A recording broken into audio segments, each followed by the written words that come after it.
Bienvenidos a su programa Derecho Familiar. Hoy lo vamos a dedicar a la consultoría jurídica que, como usted lo ha escuchado en anteriores, se ocupa de dar respuesta a los problemas que se nos van planteando. He recibido diversos correos de otras partes, de otros estados de la República. Me han sorprendido algunos que me preguntan sobre mi nueva actividad como senador de la República y que con mucho gusto voy a dar respuesta a estas diferentes cuestiones. La señora Marlene Jiménez Belmont formula la primera pregunta porque quiere saber si se puede cambiar el apellido paterno si el padre biológico falleció. Bueno, en principio debo decirle que no, sobre todo porque la filiación, el vínculo que une al hijo con el padre, que se llama paternidad, o con la madre, maternidad, no puede cambiarse o alterarse a voluntad de la mamá o en su caso del papá. Este nombre le da el estado civil ya de hijo y en esas condiciones pues tiene que corresponder, tiene que el acta de nacimiento seguir ese camino. Es importante señalar cuáles son las características del nombre y diferenciar lo que es el nombre propio de los apellidos paterno y materno. Como usted sabe, algunas personas utilizan no una, sino varias palabras para referirse al nombre propio. El nombre propio es lo que comúnmente se conoce como nombre de pila. No hay que confundir toda la calificación de nombre y apellidos, y en este caso es importante que el nombre propio no se use para denostar, para confundir, para llevar al ridículo o para confundir el sexo de una persona, que hay nombres femeninos 100% que a veces se le ponen a un hombre o a la inversa y podría prestarse a confusión. En el caso específico de la señora Jiménez Belmont, debo decirle que como su intención es que su nuevo cónyuge le ponga el nombre que él tiene a su hija, en este caso su niña de 5 años, le voy a sugerir la siguiente solución jurídica. En primer lugar, su esposo, el de usted, señora Jiménez, podría ejercer el acto jurídico de la adopción y adoptar a su hija. Usted tendría que consentir desde el punto de vista de que es la mamá biológica para que él le pueda dar su apellido y en esas condiciones quedará subsanado, quedará sin ningún problema y así su hija se incorporará como si fuera hija biológica de su cónyuge. De esta forma, usted podrá tener el acta de nacimiento de ella con el apellido paterno de él, que si usted ya tiene otros hijos, bueno, pues aparecerán ya como hermanos con el propio apellido del padre y el suyo como mamá. Ojalá que esta respuesta a usted le dé la tranquilidad, le dé lo que necesita, porque es muy importante que ante su pregunta nosotros podamos dejar satisfecha esa inquietud. Por otro lado, tenemos la pregunta de Alexander Toledo, quien nos pregunta, es decir, ese es el correo, pero en realidad se refiere a una persona, a Susana Morales, donde ella señala que es oriunda de Guanajuato, tiene problemas con los apellidos, no lo reconoce a su hijo, quien fue su papá biológico, y ella dice que está desesperada porque no sabe qué hacer. Le voy a decir en palabras muy simples lo que se puede hacer de acuerdo al Código Civil de Guanajuato en cuanto a las normas de derecho familiar vigentes en esa entidad. Hay que intentar lo que se llama acción de investigación de la paternidad. En este caso, usted debe, con un abogado, acudir ante el juez familiar e iniciar esta acción señalando en su demanda quién es el presunto padre de su hijo, señalar su domicilio, para que él se le emplace y se le diga que se le está haciendo una imputación. Usted debe solicitar en la demanda el examen de lo que se llama en la biología molecular la prueba del ácido desoxirribonucleico, por sus iniciales que se conoce como ADN en español o DNA en inglés. Esta es una prueba irrefutable que se practica en semen, en una biopsia, en un puñado de cabellos o finalmente, con los avances de la biología molecular, en saliva. Es suficiente hacer un análisis, aplicarle los reactivos tanto a la muestra de su hijo, de usted y del presunto padre. Es importante al iniciar la demanda que usted busque que el juez haga una advertencia, es decir, que le digan al presunto padre que si no se somete al examen del ADN, se tendrán por ciertos los hechos que se le imputan. Si se somete, yo le podría garantizar que el índice de veracidad de la prueba del ADN en este siglo XXI es de 0.2109 de certeza, es decir, prácticamente es difícil que haya un error. Una vez que se inicie esta investigación de la paternidad y se haga el examen del ADN, si usted no tiene recursos económicos, puede acudir, se lo sugiero, al Sistema de Desarrollo Integral de la Familia en Guanajuato para que en un momento dado reciba el apoyo. ¿Qué va a ocurrir después de acreditar la paternidad de esta persona? Que él será responsable de una pensión alimenticia que debe proporcionarla mientras la necesite su hija e incluso habría que ver el supuesto si se dio cuando usted se embarazó, si vivió con esta persona, si pudo surgir la figura, el hecho jurídico del concubinato, porque en ese caso podría también darse el supuesto para pedir alimentos, una pensión alimenticia, tanto para su hijo cuanto para usted. En esas condiciones, usted tiene un diagnóstico jurídico, una respuesta adecuada a su problema y además le agradezco tanto a usted como a la persona a la que me refería antes, la señora Belmont, sus palabras, porque las hago extensivas a la dirección del canal judicial, a la Suprema Corte, porque siempre son un aliciente para tratar de dar lo mejor de nosotros en estos programas. Igualmente a esta persona, Alfonso Victorica, quien nos manda primero una felicitación que le agradezco porque el programa ha iniciado su cuarto año. Sus palabras son muy alentadoras, hago extensivos sus saludos y además me hace recordar una época muy importante de las diferentes actividades que he realizado.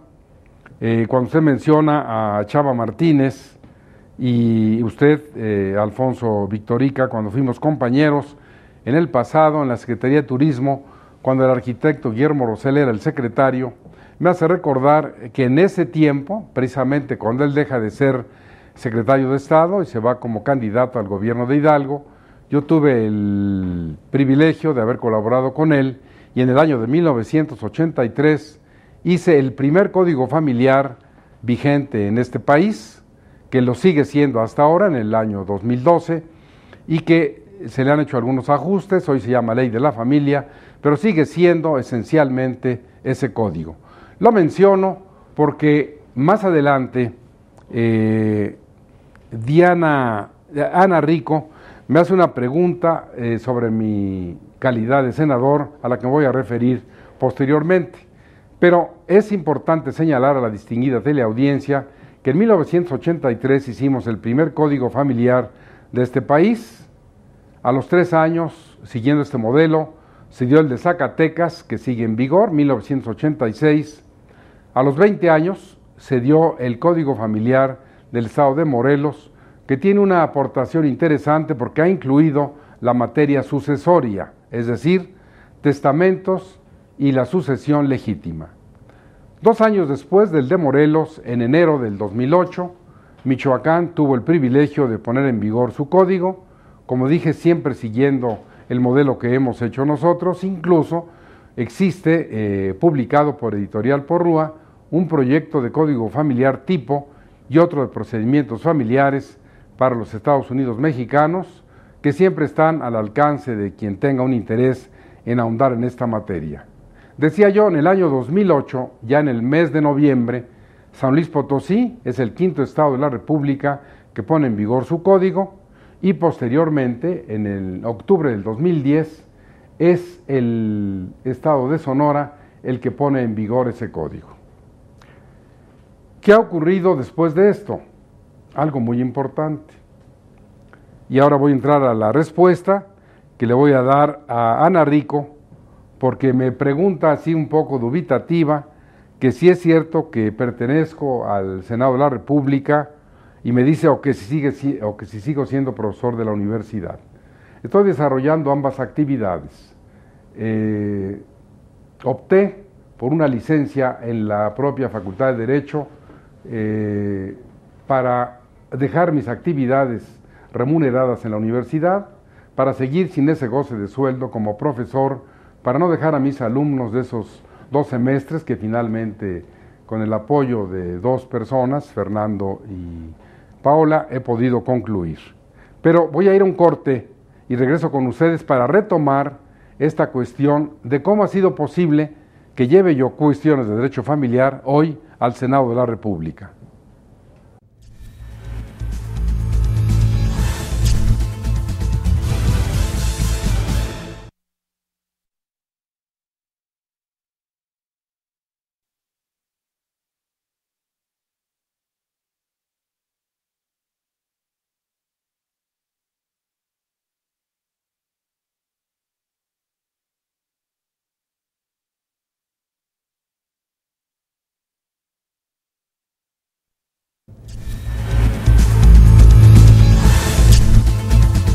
Muchas gracias por seguir con nosotros, sintonizando el canal de la transparencia.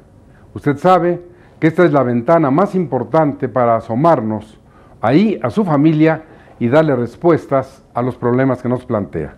Recuerde que usted puede siempre vernos en este programa que pasa los lunes de 8 a 9 en la mañana, se repite de 8 a 9 en la noche, y el nuevo horario los sábados de 9 a 10 de la mañana. Igualmente, le recuerdo que usted puede leer mi columna que se llama Derecho Familiar, que se publica en El Sol de México en la versión dominical, que se reproduce en los 70 diarios de la cadena de Organización Editorial Mexicana, donde, así se llama la columna Derecho Familiar, damos siempre prioridades, damos siempre respuestas, e incluso la difusión de este programa que se da a través del periódico y sus diferentes medios para que ustedes tengan esta información oportuna.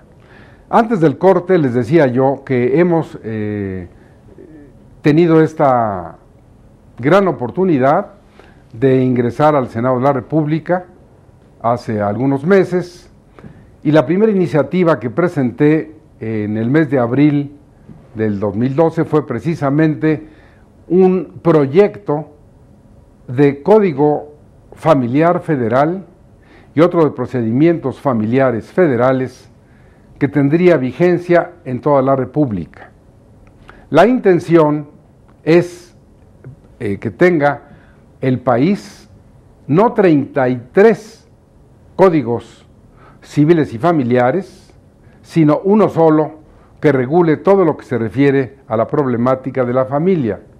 Como lo he narrado antes, en el país están vigentes 26 códigos civiles con su apartado de derecho familiar, casi todos del artículo 1 al 750 más o menos, regulan la materia familiar. Los 6 códigos familiares que ya narré son otros que regulan de manera distinta la misma materia, y a esto hay que agregar el Código Civil Federal, que también tiene sus propias normas de derecho familiar, diferentes, en algunos casos semejantes, en otras iguales a lo que le acabo de señalar. Entonces, esa iniciativa que presenté en el Senado de la República, porque ahora como miembro distinguido de este Poder Legislativo Federal, es una gran oportunidad histórica poder hacer o poder intentar presentar iniciativas que beneficien a la familia mexicana. Entonces, esta iniciativa está actualmente en comisiones, se está estudiando para en un futuro cercano, quizá unos meses, pueda tener vigor en todo el país. Como consecuencia, también deberíamos tener en su momento jueces familiares federales que podrán ser, como lo es actualmente en otras materias, la salvaguarda para ser el elemento más importante en favor de la familia. Entonces, bueno, esta pregunta de Alfonso Victorica, quien fue mi colaborador en la Secretaría de Turismo junto con Salvador Martínez, me dio la opción de poderles narrar algo de lo que ustedes me han preguntado respecto al Senado de la República. Un poco más adelante regresaré a esta cuestión. Por ahora les voy a comentar lo que me pregunta José Ricardo Abaunza en relación a el derecho familiar. Nos da algunos de sus antecedentes. Le agradezco sus palabras. Él es un experto en ingeniería mecánica eléctrica, ha realizado algunos diplomados y me congratula mucho saber, así me lo comunica, que ha iniciado los estudios de licenciatura en Derecho. Creo que este programa también motiva a que en un momento dado ustedes, distinguidos televidentes, sientan esa razón de superación, de saber. La materia jurídica es apasionante, desde mi personal punto de vista es la carrera más importante que se puede tener desde siempre, porque precisamente el derecho viene a resolver el caos, la anarquía, la crisis en que desgraciadamente no solo México, sino en general el mundo se debate, y con las normas jurídicas, con los principios de derecho, podemos tener una vida más equilibrada. En el caso específico, le sugiero que siga con esa motivación, que siga viéndonos, que se dé cuenta que en realidad lo más importante de cuando uno se dedica a una actividad intelectual, a la ciencia, a la técnica, no es reflexionar sobre cuánto es lo que usted sabe ahora, porque si menciono su currículum, diplomado en excelencia administrativa, en maestría en finanzas, en administración, es muy importante, pero yo a usted le haría un exhorto y extensivo a quienes me honran viendo este programa. Lo más importante no es todo lo que usted sabe, sino en esa dimensión darse cuenta cuánto le falta por saber. Es decir, eso ya lo tenemos en nuestro haber, pero ¿cuánto ignoramos? ¿No será esa realmente la motivación que debe llevarnos a estar en una permanente actitud intelectual de preparación para saber? Ese es mi personal punto de vista, y por otro lado, pues obviamente le agradezco todas sus palabras inmerecidas, pero que las acepto porque es el estímulo más importante que recibimos cuando hacemos este programa. Laura Morales igualmente nos manda un correo importante donde ella solicita que le demos algún apoyo a su problema, porque tiene planteado un asunto de pensión alimenticia. Ella está en este caso en Irapuato, Guanajuato. Le agradezco que sintonice el canal judicial por allá y que, bueno, en el caso concreto, lo que usted tiene que hacer es, en cuanto a este abogado que tiene, lo que están haciendo con esta pensión alimenticia y que se ha descontado esa cantidad para los alimentos, es fincar una responsabilidad al patrón que está informando mal, porque la ley señala una responsabilidad solidaria para aquella persona que, teniendo obligación de decir cuáles son los ingresos del deudor alimentario, lo encubre, se hace cómplice de él, lo niega, y entonces la demanda también debe enderezarse contra esa empresa. Creo que en este caso la solución a su problema para Laura Morales es que sí es correcta la forma en que lo están haciendo. Estas prácticas corruptas hay que denunciarlas, porque de esta forma usted podrá en un momento dado resolver su problema tan grave en la cuestión del derecho familiar. Ténganme al pendiente de su problema y lo haremos con mucho gusto de esta manera público. Para Joel Trinidad Duque, quien nos escribe en este caso solicitando una asesoría en materia de divorcio, debo decirle en primer lugar, no ubico si está usted en el Distrito Federal o fuera de aquí, pero en el Distrito Federal ya no hay causales de divorcio. En consecuencia no hay cónyuge culpable, y en realidad la sociedad conyugal se establece con las reglas de la copropiedad. Esta pertenece, salvo que ustedes hayan pactado otra cuestión, en cuanto a esos bienes, al 50% a cada uno de ustedes. Haya o no culpable, suponiendo que está usted en otra parte de la República, la copropiedad de la sociedad conyugal se tiene que repartir al 50% para cada uno de ustedes.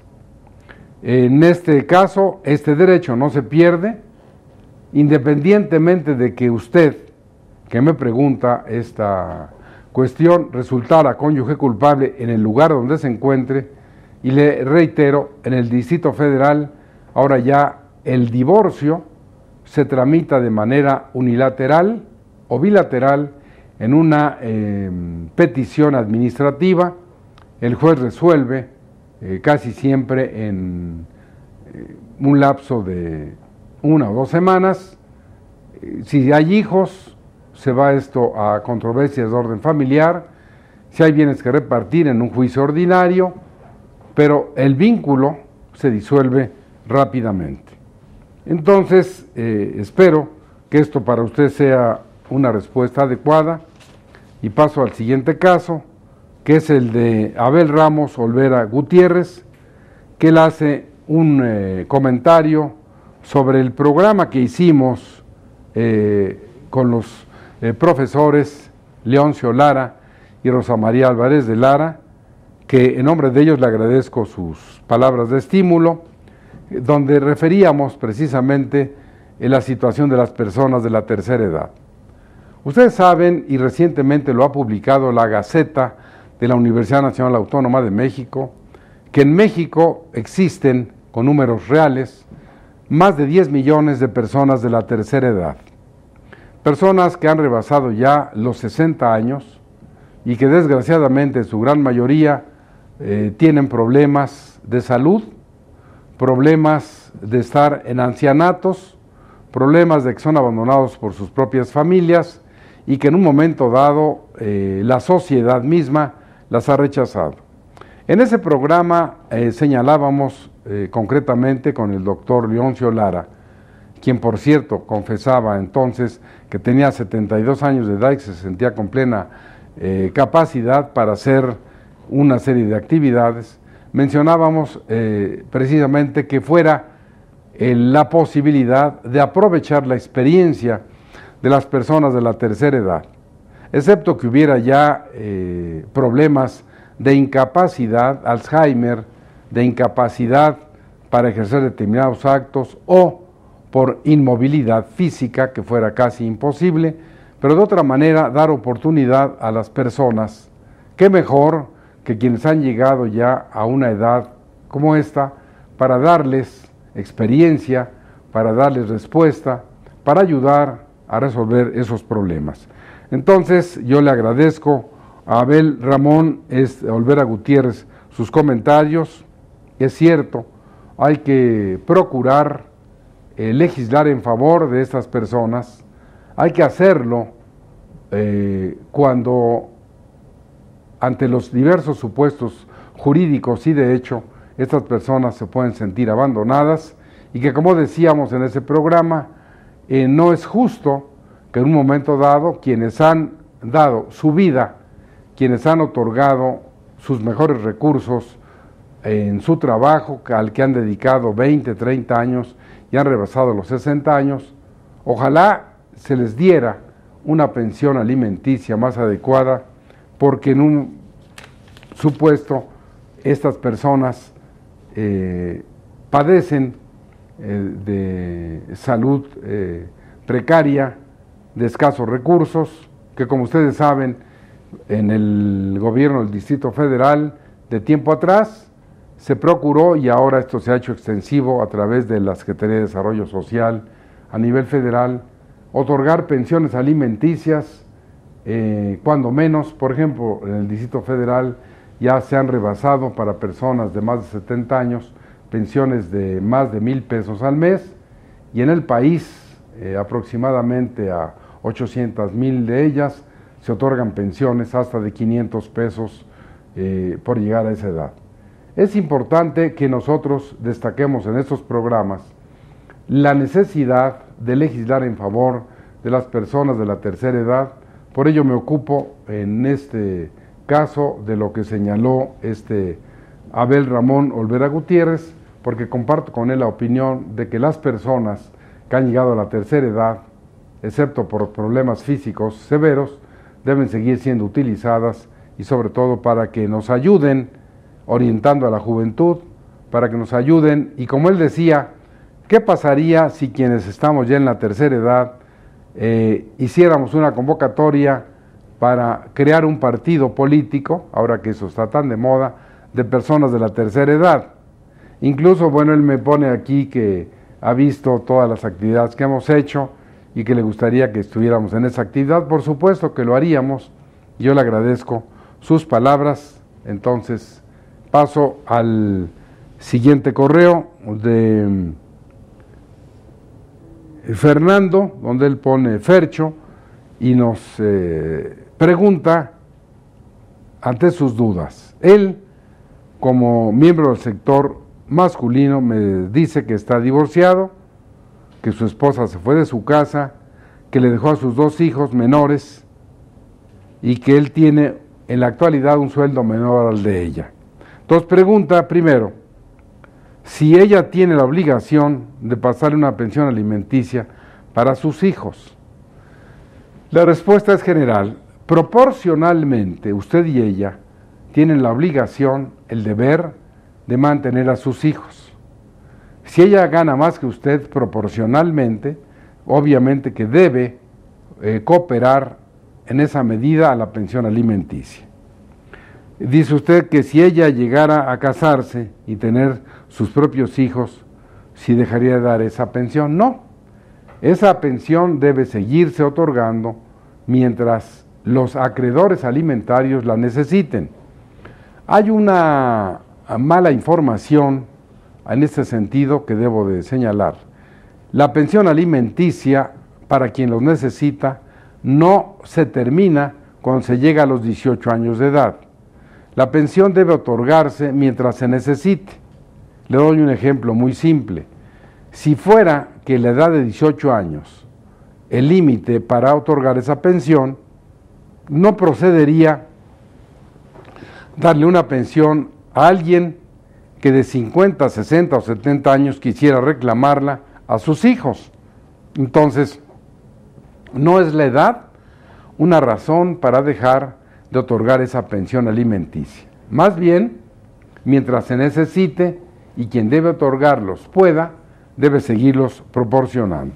Entonces, usted no va a tener ningún problema desde el punto de vista de lo que me pregunta.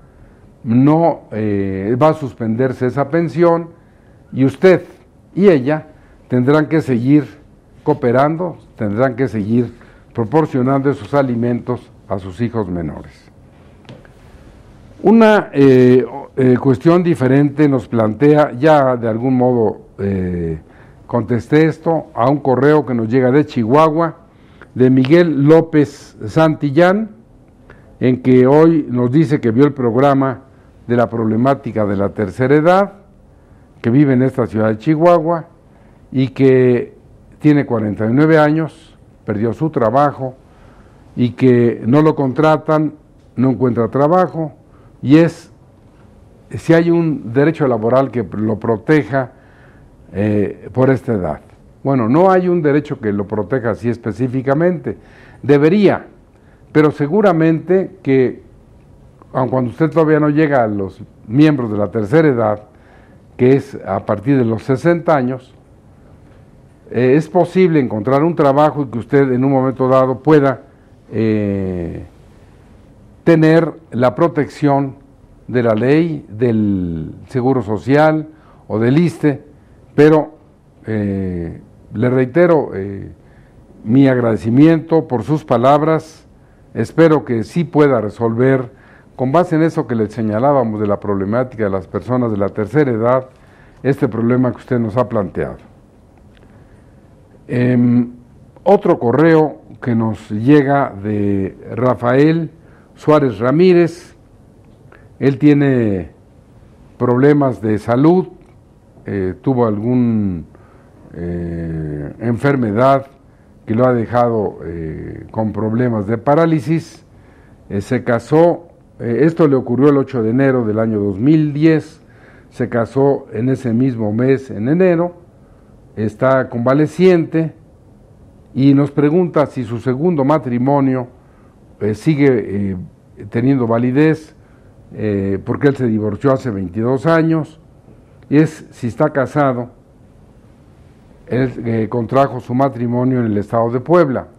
Por supuesto que sí, ese matrimonio no se puede nulificar por cuestiones de salud, podría invocarse en un momento dado como causal de divorcio, pero en el caso específico, usted, por supuesto, está casado, tiene el derecho a que si su esposa trabaja, si está en buena salud, vea por usted y lo ayude a resolver ese problema. Entonces, usted sigue casado, no tiene mayor problema, como no sea el de que en un momento reciba esos emolumentos, reciba lo que su esposa tendrá que otorgarle desde el punto de vista jurídico. Otro problema, un poco más complejo, al que voy a referirme después de un corte, nos viene desde Zacatecas. Yo antes les decía que en Zacatecas hay inclusive código familiar, código al margen del civil. Pero ahora voy a referirme a lo que me pregunta Eduardo González, que es un alumno de la Universidad de Baja California, que se refiere a la presencia nuestra en el Senado de la República, y me pregunta que si hemos hecho algo en favor del derecho familiar. Bueno, la respuesta concreta, alabanza en boca propia es vituperio, pero si no se lo digo yo a usted que tiene esa inquietud, será difícil que tenga la información. A raíz de nuestra presencia en el Senado de la República, hemos presentado varias iniciativas. Ya me refería a la primera, que es sobre el Código Familiar Federal y el Código de Procedimientos Familiares Federales. Después de esta iniciativa presentamos otra que se denomina Pensión Alimenticia Prenatal, que consiste en asegurar la pensión para el niño, para el producto que está en el seno materno, en estos embarazos que se dan entre adolescentes, tanto del padre como de la madre, donde la ley además señala una responsabilidad civil, una responsabilidad para el padre, para quien ejerce la patria potestad, o para la madre, porque de algún modo esa niña adolescente que ha resultado embarazada tiene que dar a luz, pero esta iniciativa tuvo el propósito, y así está actualmente estudiándose en las comisiones correspondientes, que en el momento que la adolescente salga embarazada, se le pueda garantizar esa pensión prenatal, que consiste en que el presunto padre responda para que esa presunta madre sea llevada ante el médico, se le asegure al niño que van a ser, cuando nazca vivo y viable, los alimentos, las visitas periódicas al médico, su posibilidad de tener un lugar a donde van a ser, a donde va a ser atendido, y así podremos tener la certeza de que la persona que van a ser tendrá una seguridad jurídica de en dónde va a ser atendida, una seguridad médica, y esto permitirá que haya una verdadera protección jurídica con esa iniciativa. Una más, que también ya fue presentada y que está actualmente en estudios, es la creación de la Comisión Nacional del Seguimiento de las adopciones que se autorizan en México, nacionales e internacionales. Hoy en día, en toda la República, con diferentes legislaciones, se permite la adopción tanto para mexicanos como para extranjeros. Y cuando se trata de este último caso, los niños, las niñas, son llevados fuera del país, pero no existe en México una oficina, esa es lo que ha sido la propuesta nuestra, la CONACOSANI, que es esa comisión que señalé, que haga el seguimiento de esas adopciones. Incluso esta Comisión Nacional, que así se denomina en mi proyecto, tiene como propósito que las personas que adoptan, al estar en el extranjero, tengan la obligación de señalar a las autoridades mexicanas qué está ocurriendo con esos niños, qué está ocurriendo con esas personas desde el punto de vista de la adopción, porque en muchos supuestos se adoptan y nadie sabe qué es lo que va a ocurrir. Nadie sabe si en un momento dado son utilizados como bancos de órganos, si son para la pederastia, para la prostitución, para la pornografía infantil, porque estamos conscientes que en las 32 entidades de la República, como cada una exige diferentes requisitos para adoptar, ¿qué ocurre si en Zacatecas, si en Durango, se adopta a un niño o una niña y ésta se lleva a muy temprana edad a Turquía, a Arabia, a cualquier país y no sabemos lo que está pasando con ella? Por eso, esta comisión, que además tendrá visitadores nacionales para acudir, vamos a suponer, a San Luis Río Colorado, donde se esté tramitando una adopción. ¿Quiénes son los presuntos padres? Si satisfacen el perfil psicológico, económico, psiquiátrico. Ya decíamos en algún otro programa, cuando hablamos de vida y familia, que es algo que me preguntan también, que es importante saber cuál va a ser el destino de esos niños. ¿Qué va a pasar con las niñas? Como ustedes saben, en México hay estados de la República que permiten la adopción y más adelante, por tratarse de adopciones simples, que se pueda autorizar que el padre adoptante se case con la hija adoptiva. O en un caso, no solo eso, sino que se pueda casar con la descendencia de la hija adoptada. Grave, porque aun cuando no hay vínculos consanguíneos, es muy lamentable que se permita esa situación de que el padre adoptante se case con la hija adoptada. Entonces, como ustedes ven, este es un problema serio, es una cuestión importante.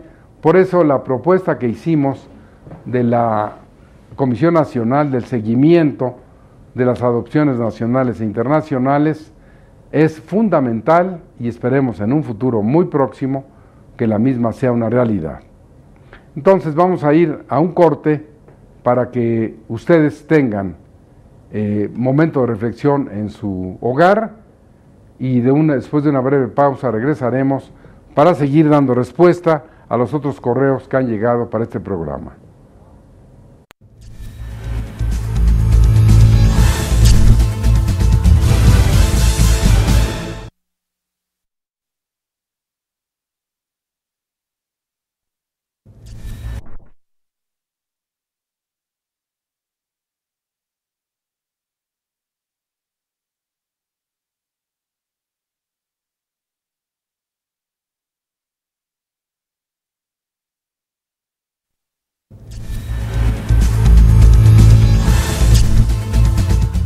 Muchas gracias por seguir con nosotros. Es muy estimulante recibir estos correos. Me voy a permitir de uno de ellos dar lectura a algo fundamental en palabras propias de la señora Ana María Ortiz Robles y de Guadalupe, y de donde nos llega que es de Zacatecas. Primero, porque son las palabras de la señora, dice que agradece que le demos respuesta a su problema, y lo importante para quienes hacemos este programa es, dice ella, reconozco que es un programa tan importante que es de gran utilidad para los que no sabemos de leyes. Ese es uno de los propósitos. Por eso usamos un lenguaje muy claro, muy llano, muy simple para tratar de comunicarnos con ustedes. Y sigue diciendo la señora que nos agradecerán, sin duda, dice, sus 5 hermosos nietos, que ahora dan el motivo de su vida, de cada día, que son los mejores sabores del amor sincero y desinteresado, porque ella nos ha planteado un problema grave de violencia familiar. Violencia familiar, donde ella con sus 34 años de casada, ha padecido problemas graves. Nos plantea un problema, desgraciadamente se manifiesta siempre en la cuestión económica. Cuando hay que repartir un peso en la familia, a veces se acaba el parentesco. Cuando se trata de un matrimonio casado en sociedad conyugal y viene el problema del divorcio y repartirse los bienes, también se presenta otro gran problema, que es el caso de la señora a la que me he referido. En esencia, la respuesta es esta. Efectivamente, el terreno al que se refiere se recibió por donación, pero como esto, en el caso específico, entra en la sociedad conyugal y se adquirió la propiedad, incluso recuerde que a usted la llevaron a firmar para transmitir parte de esa propiedad a quien compró. Es evidente la regla definitiva de que usted es copropietaria al 50% de esos bienes, de esos terrenos, y lo que se construyó en ellos, pues pertenece al dueño del terreno, porque evidentemente que quien siembra, edifica o construye en predio ajeno, pierde lo sembrado, edificado o construido, y en este supuesto, ustedes, casados en sociedad conyugal, a pesar de los problemas de la violencia familiar, desde el punto de vista material, usted es dueña del 50% de esos bienes. ¿Qué es importante? Y así le ratifico la razón del abogado que usted tiene, que señala aquí que por la cuestión económica es un defensor público, un defensor de oficio. Me congratulo que en este caso él, con muy buen criterio jurídico, ha seguido llevando este juicio y efectivamente usted finalmente va a ser dueña del 50% en el momento que se liquide la sociedad conyugal. Incluso si hubiera algún problema desde el punto de vista de la legislación local, desde el punto de vista de la Administración de Justicia local, siempre queda el recurso federal de un juicio de garantías, de un juicio federal, y usted recuerde que la mejor garantía, lo que es el aval de la justicia en este país, son nuestros jueces federales, nuestros jueces de distrito, los magistrados de los tribunales colegiados o en un momento dado los unitarios, porque las soluciones, las respuestas que siempre en las salas de la Suprema Corte, sobre todo la primera, está al pendiente de resolver lo que sea más trascendente, más importante para la familia. Entonces, si hay problemas con la Administración de Justicia local, se van a resolver y se van a resolver en la forma justa, más adecuada, en las instancias federales. Tenga usted confianza en que así se va a resolver y que en su caso, usted siempre va a tener la protección de la justicia federal y lo va a tener a su favor. Espero, señora, que ustedes de Zacatecas tenga esa respuesta. Si quieren más información, incluso su abogado, el defensor público, que se dirija al correo que aparece en la pantalla y con mucho gusto nosotros vamos a darle la respuesta adecuada a ello. Regreso a las inquietudes que me han expresado diferentes personas, en este caso Fernando Ramírez, en cuanto nos pregunta que cuánto tiempo llevamos en el cargo en el Senado. Bueno, pues ya tenemos algunos meses, esto termina junto con la legislatura y se dará paso a la próxima en unos meses también, pero por lo pronto les decía yo antes del corte que hemos estado participando con iniciativas, tenemos la facultad de iniciar leyes en el Senado como Cámara de Origen, y a las que ya señalé, hay una más que es importante transmitirles. Es una pena que el Código Civil Federal en el siglo XXI tenga hoy 11 clases de hijos. ¿Oyó usted bien? Todavía este Código Civil y algunos de la República, pero me voy a referir específicamente a porque la iniciativa que presenté fue en el sentido de que los hijos, sea cual fuere su origen, no deben recibir calificativo alguno, son iguales ante la ley, la familia, la sociedad y el Estado, proponiendo la derogación, la abrogación de más de 15 artículos del Código Civil Federal que en la materia del registro civil hieren, afectan, lesionan a los menores que pues no son culpables en ningún supuesto de las faltas cometidas por sus padres. Incluso decía yo en el Senado, si hubiera una persistencia en calificar, ahí habría que calificar al padre adulterino o a la madre adulterina. Y al llegar al registro civil, que se dijera, si es que se quiere calificar, se presenta el señor fulano con tal nombre y la mamá que vienen a registrar a su hijo y ellos como padres adulterinos, que sería muy grave. Pero es una iniciativa que presentamos para abolir esos calificativos. Otra importante es que se pueda incluir en beneficio de la familia una planta que ustedes conocen, el amaranto, que es la alegría. Presenté esta iniciativa porque es tan rico que sería muy importante incluirlo en la dieta de los mexicanos. Y antes de despedirnos, decirles que tendremos el privilegio de estar en unos días para conmemorar el 200 aniversario de la primera constitución que hubo en México en el año de 1812, y ahora se va a celebrar el 200 aniversario en la ciudad de Cádiz, en España.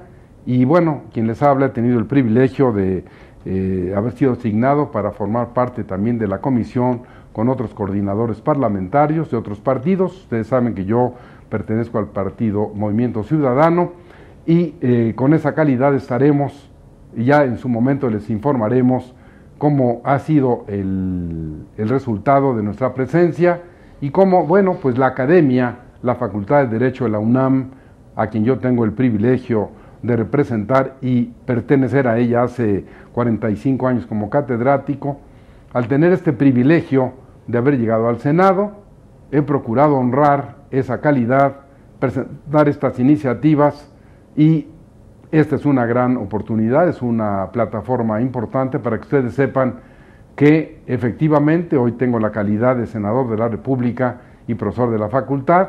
Alguien me decía, ¿cómo prefiere que le llamemos? Bueno, pues yo seguiré siendo profesor toda mi vida, el otro cargo se terminará en un breve lapso, pero he tratado de servir a la familia, a la sociedad, al Estado, honrando este que es un cargo muy importante.